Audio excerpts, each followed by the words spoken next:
Before we begin, we'd like to add a quick warning discretion. This video discusses mental illness, including eating disorders and PTSD. What is mental illness? According to National Alliance on Mental Illness, it's defined as a condition that affects a person's thinking, feeling, or mood for a sustained period of time that negatively impacts them. You might be wondering, is depression a mental illness? What about anxiety? Yes, they are. In fact, they're the most common types of mental illnesses. In this video, Psych2Go covers 10 of the most common types of mental illnesses. 1. Anxiety disorders. We know 18.1% doesn't sound like a lot, but that's the number of adults in the US who suffer from anxiety disorders. 40 million people suffer from symptoms of an anxiety disorder every year. Of those 40 million people, it's estimated that only 36.9% of them will get help. Anxiety disorders rarely appear alone, with depression being a common co-diagnosis. Anxiety disorders come in a few varieties: generalized anxiety disorder, GAD, panic disorder, social anxiety disorder, SAD, and obsessive compulsive disorder, OCD. So, what do all these anxiety disorders have in common? They're all characterized by nearly uncontrollable worry that messes with several aspects of daily life, such as sleep, relationships, school, and work. The good news is there are several treatment options available, which include different types of therapy and medication. 2. Personality disorders. What does it mean when someone's personality is disordered? Personality disorders refer to behavioral, emotional, and thought patterns that deviate greatly from the expectations of an individual's culture.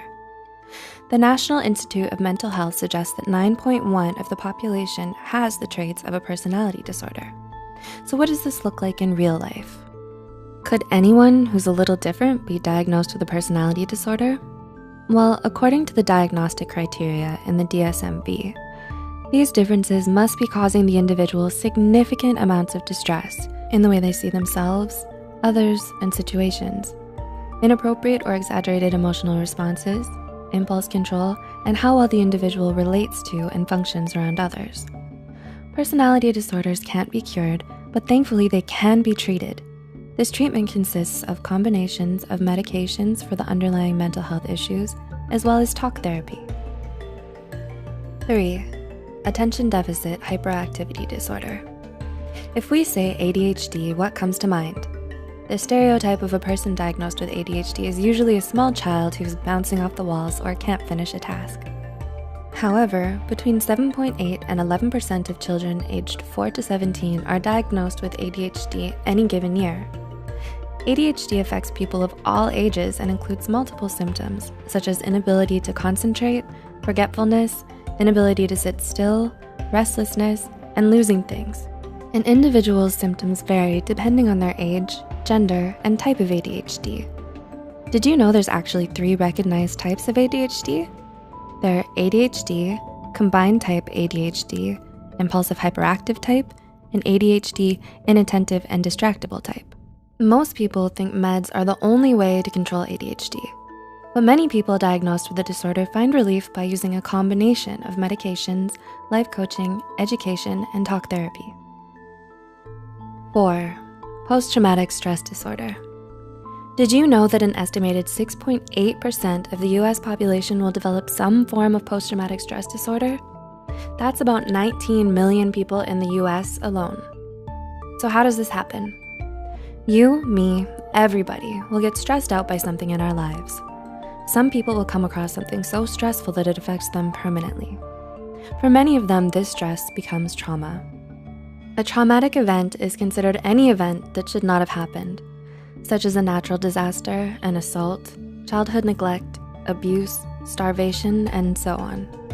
Stress is a completely normal reaction to trauma, but what happens when the threat is gone? The stress and trauma stops on its own for most people when the mind and body understand the individual is no longer under attack. But what if the mind and body don't get the memo? Post-traumatic stress disorder refers to a prolonged fight or flight response that happens after the stressful event has stopped. Complex post-traumatic stress disorder, CPTSD, refers to the PTSD that occurs due to a series of continued traumatic events, such as childhood abuse. Think of PTSD and CPTSD as the echoes of the stress response. These echoes can happen in the form of emotional flashbacks, nightmares, extreme anxiety or panic, difficulties connecting to others, and an overwhelming sense of fear.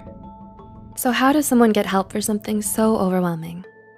People suffering from PTSD or CPTSD can find relief through trauma therapies, such as eye movement desensitization reprocessing, EMDR, or traditional talk therapies, such as cognitive behavioral therapy, CBT, or dialectical behavior therapy, DBT. 5. Depression. An estimated 6.7% of the US population over the age of 18, 15.7 million people live with depression. Although the occasional low mood is a normal response to negative situations, depression entails low moods that are severe and last longer than 6 weeks. Depression manifests differently in women than men. Women tend to experience depression as feelings of sadness, worthlessness, and shame or guilt. Men tend to mistake the symptoms of depression as fatigue and being easily irritated. Common treatments for depression include cognitive behavioral therapy, CBT, interpersonal therapy, IPT, psychodynamic therapy, psychoeducation groups, antidepressants, and various brain stimulation therapies. 6. Bipolar disorder. An estimated 2.8% of the US population that sought mental health treatment was diagnosed with some form of bipolar disorder in 2018. This number may be low, as many individuals who suffer from any mental health disorder do not seek treatment. Bipolar disorder means a lot more than just really bad mood swings for a couple of reasons. First, people diagnosed with bipolar disorder cannot completely control these mood swings. And second, these mood swings range from manic, feeling super happy or invincible, doing crazy spontaneous things, grandiosity, and having racing or unrealistic thoughts, to extreme bouts of depression and maybe a little hypomania in between. Living with bipolar disorder isn't easy, but people struggling with the disorder can find a variety of medications and traditional counseling treatments to help them find more balance. 7. Eating disorders. Did you know there are almost as many people living with eating disorders as there are with bipolar disorder? It's true. Approximately 2.7% of individuals who sought treatment were diagnosed with an eating disorder in 2018. The most common question people ask about eating disorders is, what's the difference between not being happy with your body and having an eating disorder? Well, in addition to this total focus on their physical flaws, eating disorders are defined by dysmorphia and the binge, purge, restrict cycle of behavior. This cycle comes from the person's feelings of extreme distress and disgust about their body. This disgust drives the individual who has the disorder to become super focused on their body weight and shape. Leave a comment below if you want to know more about the binge, purge, restrict cycle. The eating disorders everyone knows about are anorexia nervosa and bulimia, but most people have never heard of eating disorders not otherwise specified, EDNOS, or avoidant restrictive food intake disorder, ARFID. Leave a comment below if you want to hear more about the lesser-known eating disorders. Everyone needs food, so how is someone who has such a terrible relationship with eating and body image supposed to get better? Recovery from an eating disorder is totally possible, with a combination of talk therapy, residential treatment, and medications to treat the symptoms of any underlying mental health conditions. 8. Obsessive-compulsive disorder. If obsessive-compulsive disorder, OCD, is a type of anxiety disorder, why did it make the number 8 spot? Simple. Professionals say 2.3% of individuals will qualify for a diagnosis of OCD during the course of their lifetime. What's the first thing you think of when you think of someone who suffers from obsessive-compulsive disorder? Did you imagine someone who can't stand the thought of germs? Maybe a person who turns the doorknob 27 times before they can leave the house. The common stereotype of an individual diagnosed with obsessive-compulsive disorder, OCD, is of someone obsessed with cleaning or counting to a comical degree. But that's not the whole picture. The reality of OCD includes a great deal of anxiety, rigid thinking, and feeling isolated from others. Individuals diagnosed with OCD suffer from reoccurring thoughts that they cannot control, which are referred to as obsessions. These obsessions can be things like cleaning or counting, but also include checking and double-checking, feeling as though one will be punished for being a sinner, organizing and arranging, and hoarding. Having obsessions is different from being detail-oriented, or a little type A, because individuals who suffer from obsessions experience crippling anxiety due to these thoughts they're unable to control.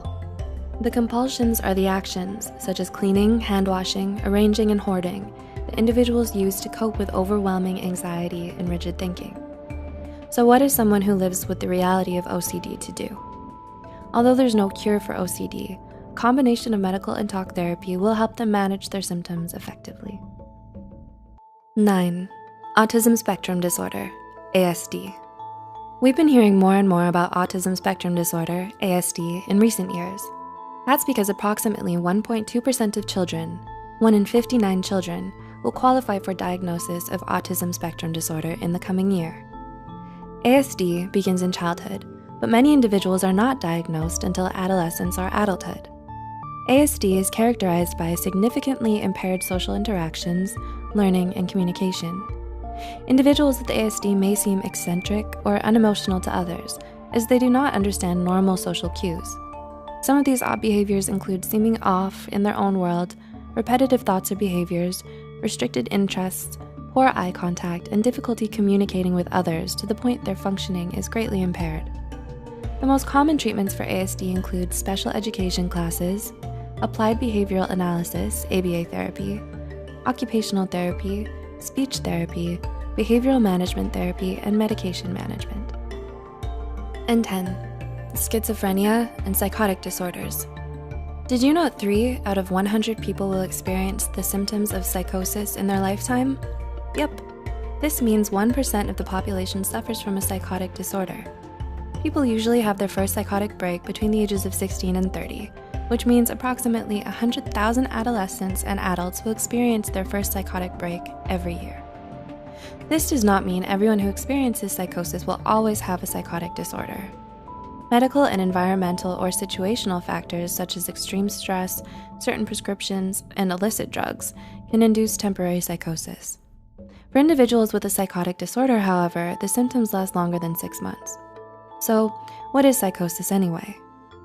Someone suffering from psychosis has breaks or disruptions in their reality, which manifest in behaviors such as religious delusions, audio, visual, or tactile hallucinations, feelings of paranoia or persecution, and disordered or jumbled thoughts and speech. Schizophrenia is the most common psychotic disorder, but the DSM-V recognizes a few others. Would you like to know more about the other psychotic disorders? Then tell us in the comments below. Having a psychotic disorder can feel like torture, but it doesn't have to. Many people who are diagnosed with some type of psychosis are successfully treated with a combination of specialized medications, therapy, and case management. Have you or a loved one ever dealt with any of the mental illnesses in this article? Were there any symptoms on this list that surprised you? Which mental illnesses do you want to hear more about? Tell us in the comments below. As always, any information provided here is for educational purposes only. If you need mental health counseling or treatment, please contact your insurance company, local college students counseling clinic, or your county crisis line. Help is out there. For more information on mental illness and mental health, stay tuned to Psych2Go. As always, thanks for watching.